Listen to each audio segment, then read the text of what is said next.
States of America and to the republic for which it stands, one nation, under God, indivisible, with liberty and justice for all.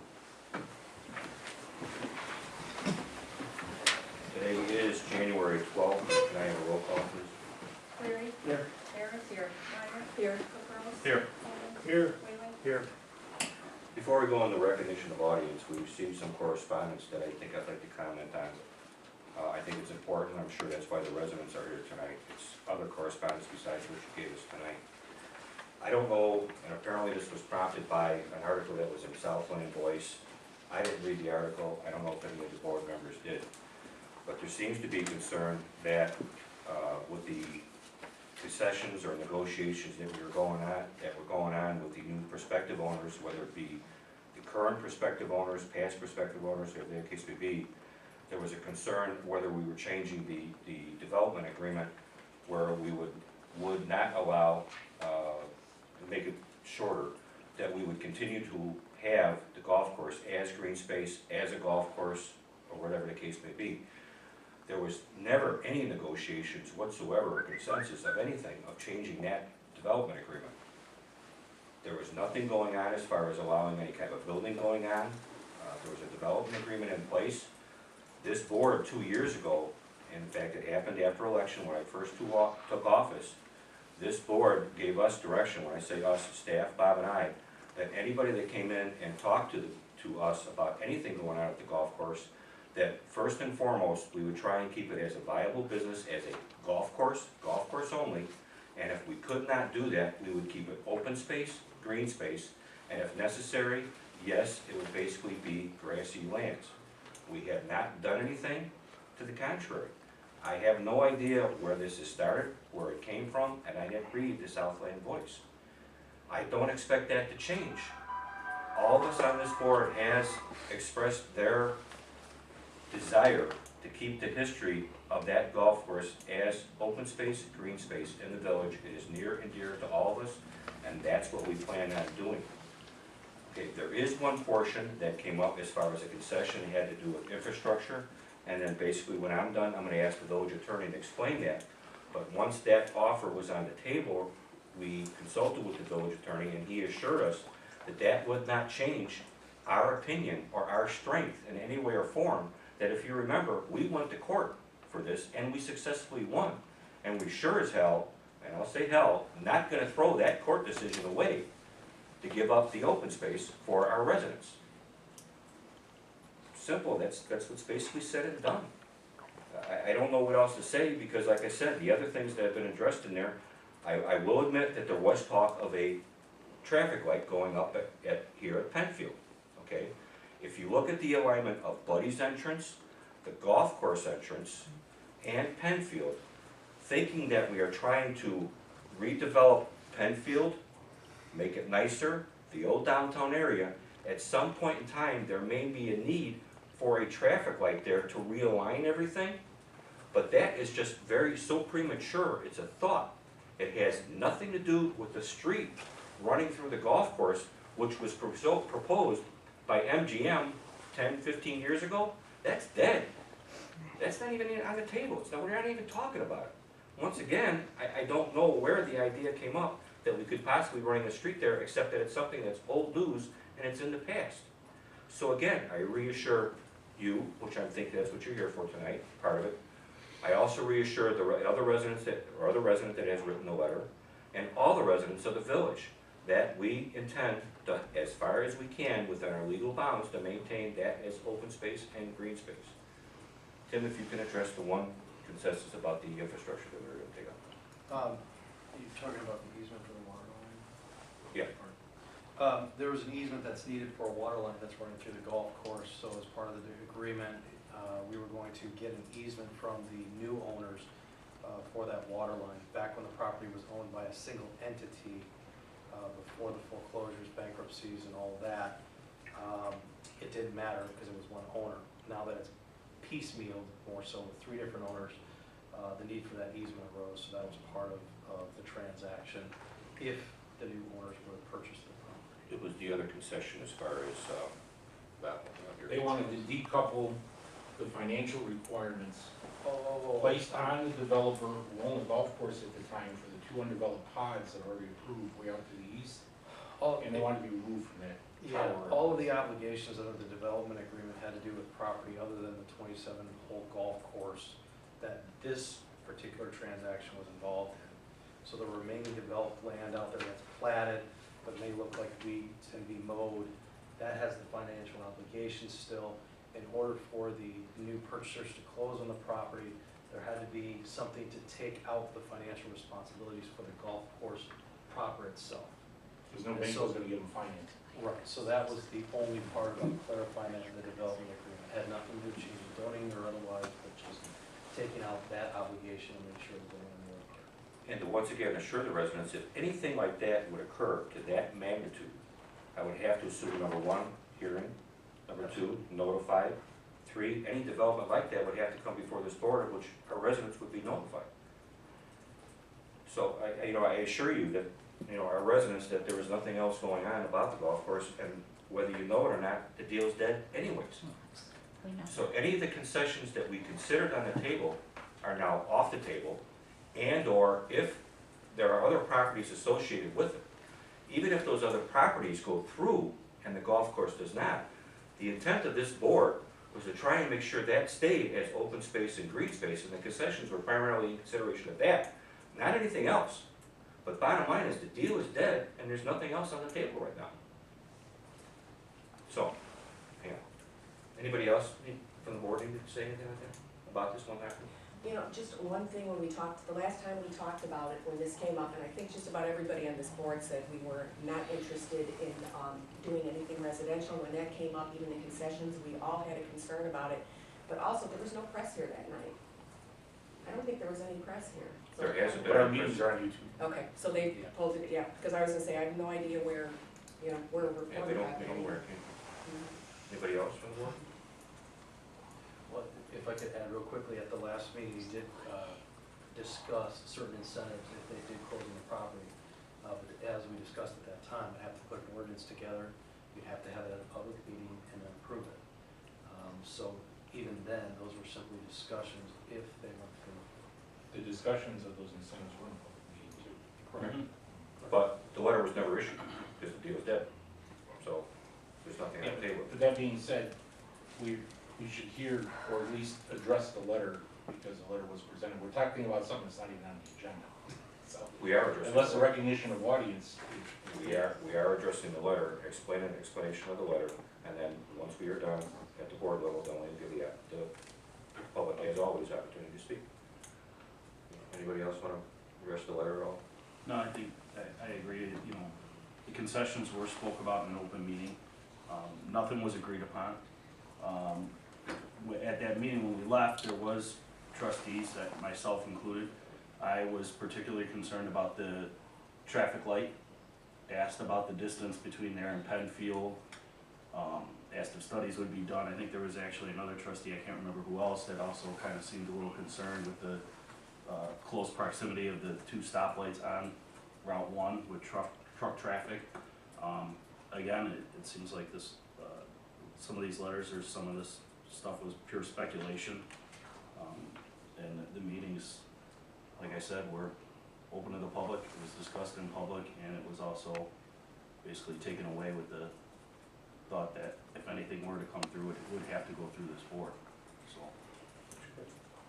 Anybody else? Okay. Anyone from the audience like to address the board? Pam? Yes, I would. We are aware that the offer has been withdrawn. But we want the Board of Trustees to know that the residents on all sides of the golf course are very interested in what's going on and are very concerned. We also realize that this was a preliminary thing. You never got very far with your deal with this prospective buyer. And that's part of the reasons that none of this stuff went through. Well, I never agree with you. First of all, could you state your name? And Roberta Patzer, 521 Harrington Court. Thank you. We don't disagree with you, that's just it. Is everything that was in the letter, we basically agree that your concerns are our concerns. We have been through this before with a different board, Well, many years ago, where I don't remember even the people who were going to buy the golf course. They were going to realign it, sell parts of it. We've been through this before, so you could say we have scar tissue. And we want to And I think there's a have the level of board be trust. open with us, eliminate any of this fighting, actually, Well, this negative feeling that we feel where we're being taken advantage of. it's a level of trust, and I understand we have to earn a level of trust, Yes, okay, by what we've done. I don't think we've done anything not to earn your trust up to this point. I know, but we want you to be aware that we are watching, that we are cognizant of what is going on to this point, I agree, but my issue with that is that some of the information that was out there was inaccurate information, it was rumor. I assure you that anytime you hear anything, you can call me, leave me a message, I will call you back. You can call and ask Bob Barber, you can call and ask any member of this village board, and we'd be more than happy. There's gotta be someone up here you trust, and if you know who that person is, call them, talk to them, they'll tell you what's going on. It's a level well, of trust. that's the part that makes us nervous. Okay, but again, that's in the past. If you're saying it was a past village board, hopefully it's not this village board, and I don't think it will be in the future. Hopefully it's not, right. Okay, and if it's, and bottom line, as you can tell by the way I'm speaking, it's my passion to assure you that we are being as upfront as we possibly can. We are trying to protect our residents, we are trying to protect the green space, and that's just in everything. But often, when it gets to a hearing, when you send out notices, deals are already made. That's Yeah, my impression. We didn't get to the hearing part, so, I know, that's my point, okay. okay? We are just here to let you know that we realize that the people have withdrawn, but we want you all to know that we are watching. Okay. Our fear is not houses, our fear is weeds.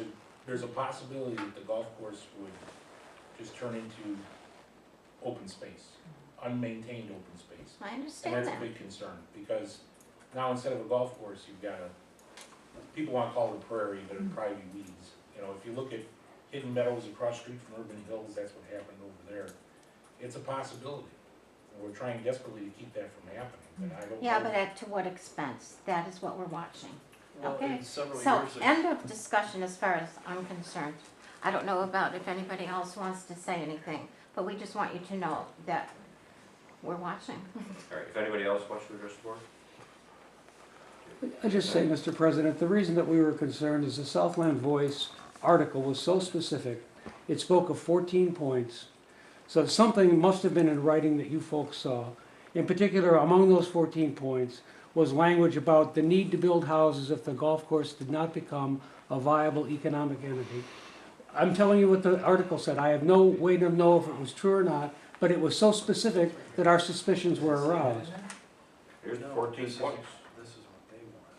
Remember, that's the one that we see absolutely not. In addition to that, there was some talk in there, language in there that was suspiciously like the Jack Mayer language about maintaining the current viewshed of the residents on Hylington and Fairway to some language about a reasonable extent.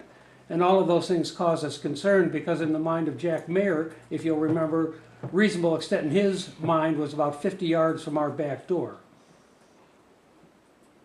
I think it was further than that. I don't think so, Tim. I walked it off. I know where that road was That- going to go. As long as you could see it, that was his idea. On the plots that I saw, we parked from our patio to where the first lot was laid out on that extended cul-de-sac that Mayor had proposed. It was about 50 yards.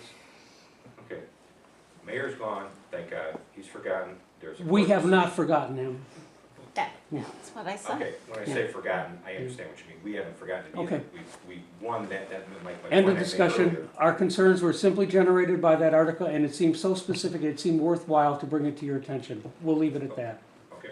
All Can right. I just make one comment? Sure. It's one thing when, the newspaper's responsibility is to sell papers. It's a true statement.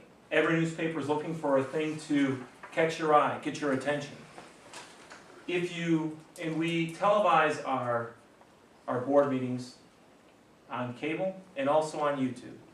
You can go back to the board meeting where this was discussed and see unabated opinion of the debate that went on concerning this discussion. It wasn't anybody changing it to make it sound good and to snap somebody's attention. Board members on here, Mr. Zemansky and myself, were on the board at the time, and Jonathan wasn't, but the rest of us were, and Marcy wasn't. We know what you guys went through concerning what was going on there. We fought that battle. We didn't just go, yeah, we'll make concessions. We fought to make sure that that stayed as a golf course. Anything he was doing that was pushing it forward further than what was accepted by the PUD, we fought against. So if we really were going to roll over, it would have happened back then. Mayor's not around. Yes, we remember what he put us through. We do not want to go back through that. So to think that we're not going to understand that is a wrong move. If you go back and listen to the YouTube video, where you hear our discussion, that is the thing to think about. Forget what a newspaper puts down. Listen to the words that were stated at the meeting, where 3 trustees stated, wait a minute, how are we going to address this? What's going on with this? What do they plan on doing? We were very sensitive to that. I just want you to be aware of that. This is not something where we're saying, the paper took it out of context. Listen to the video. It is available on YouTube. And Yeah, one those other are comment. also words, what? We had a 14-point thing, Those and are those the- were words, but there was Those, a 14 they provided points us 14 that we points. were aware of. Guys, They provided us 14 points that we, at one point, said, this is unacceptable. Listen, we could go back and forth on this. I want to just we've made a leave it. statement as far as Yes, we have so no have we. intentions of doing that. It's okay. Obviously, it's a miscommunication, misread of words, misquote of words, whatever the case may be. We have no intentions of doing that. Okay, That's good. it. If I can though, from what I understand, it was also an email went out that says that this is on the agenda tonight and Wednesday night. It is never on the agenda tonight, it is not on the agenda Wednesday night. Wednesday night is simply a meeting to discuss, I'll let you explain that. The land use plan. The land use plan, and primarily it's being prompted by a grant, and it's prompted by the possibility of the Alena Expressway and or the airport if it ever gets built. Okay, if we don't want it shoved down our throat, if all of a sudden this expressway is gonna get built and we didn't plan for it. I understand. That's all we're doing. I understand. It has nothing to do with the golf course. So just to reassure everybody that it's not on the agenda Wednesday, it can't be discussed Wednesday because it's only a one-item agenda, correct?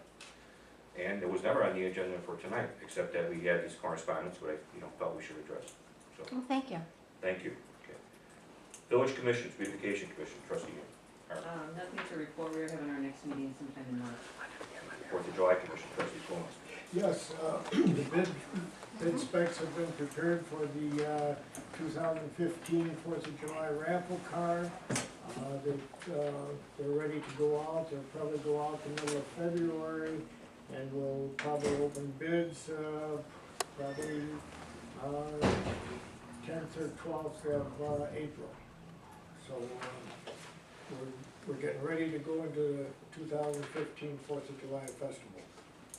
That is my report. Thanks. Youth Commission, trustee Corrs. This coming Monday for Martin Luther King Day, we have open bowling at the bowling alley. We reserve the whole bowling alley. It's free to all children, and that it's coming up. Flyers went home with the kids today, so that's it. Thank you. River Revolt, trustee Whalen. No reports as of now. Thank you. Trustee Cleary.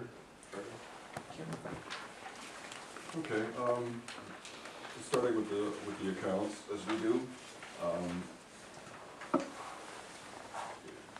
looks like we're looking at about 1.7 million at 12/31/14 as opposed to 1.9 from last year. And really the difference is the spend here for the building. It's 269,000. Actually, we're a little ahead of the use of that spend, so we've kind of made some progress back from the allocation of that money. Otherwise, it was a 3 payroll period month, so the operating accounts bear the brunt of that, which is O&M in general to the largest extent.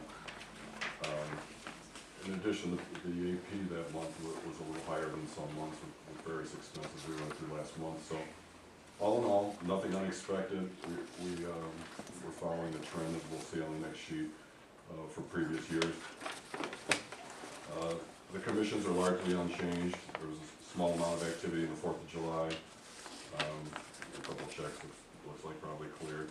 Otherwise, virtually unchanged. So we flip to the graphical look. you always see the balance is represented on the graphs here. Essentially, they're following the pattern that we find in December, and we have for the last couple of years, so nothing we haven't expected. It's really a non-revenue month. It's the real estate tax portion of it is usually not present in December. So no questions on that. The last page then is our commission bills. This was everything that wasn't to run through the AP or bill approval process. And it's largely dominated by the payrolls. So like I said, there's 3 payrolls during the December period. So really, there's no questions. That would end my report. When did the 625 Dixie account start? Do you know when we created that? I don't, just looking at the monies, we started with 290, did we not? Right. We're at 269 a year ago. Oh, so So it it didn't could- show up in November, but it showed up in December. So I got you. I'd say, Probably right around December of last year. yeah, I think either late November, early December. And we had that meeting to allocate that. right. It was right on Thanksgiving, we did all that. Any questions of the treasurer? I make a motion approving the treasurer's report and the financial activity for the prior month. So moved. The motion on the floor, and there's a second. Any questions of the motion? Roll call. Cleary. Yes. Aaron. Yes. Meyer. Yes. Caprows. Yes. Coleman. Yes. Whalen. Yes. The bills are in front of us. Little modification from when Bob had sent them to us. We've added a few more bills that came in, most likely this morning. One's for Constellation, which was for well 4. And I think is there another one in there? Yeah, There's a second one. There's another one in there for Julie Locates.